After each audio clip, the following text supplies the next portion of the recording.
Samantala, tiwala po ang prosecution panel na sapat ang kanilang ebidensya para patunayan na nalabag ni Vice President Sara Duterte ang tiwala ng bayan at naabuso ang kapangyarihang ibinigay sa kanya ng konstitusyon. Yan ang ulat ni Rod Lagusad live. Rod. Ryan, masaya ang House Prosecution Panel sa pagsisimula ng impeachment trial ni Vice President Sara Duterte ngayong araw.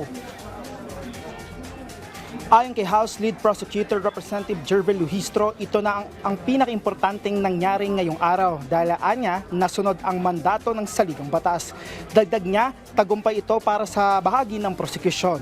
Ipinag-utos naman na ng impeachment court na ibalik ang BIR box. Kaugnay nito, may panibagong request ang prosekusyon para sa pag-i-issue ng subpoena para sa expanded list para sa BIR.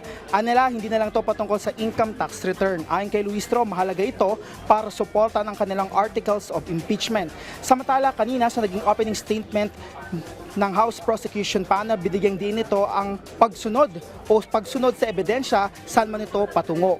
Kasama rin sa binigyang diin ni Luhistro na tingnan ng mga dokumento, makinig sa mga witness at suriin ng mabuti ang mga record o tala.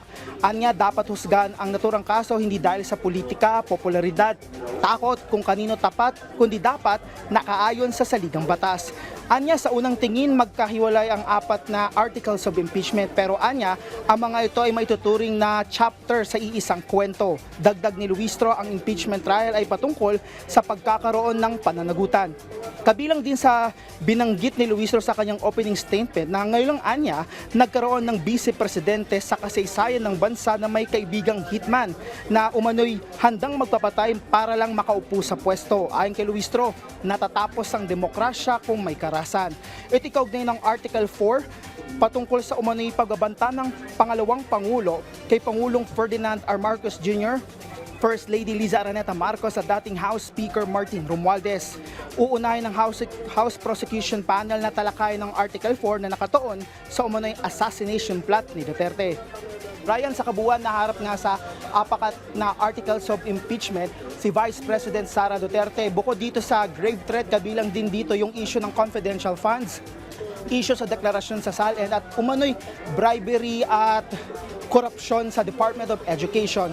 Kasama naman sa inaasahan na witness para sa linggong ito dito sa impeachment trial ay ang mga opisyal mula sa National Bureau of Investigation at House of Representatives. Ryan?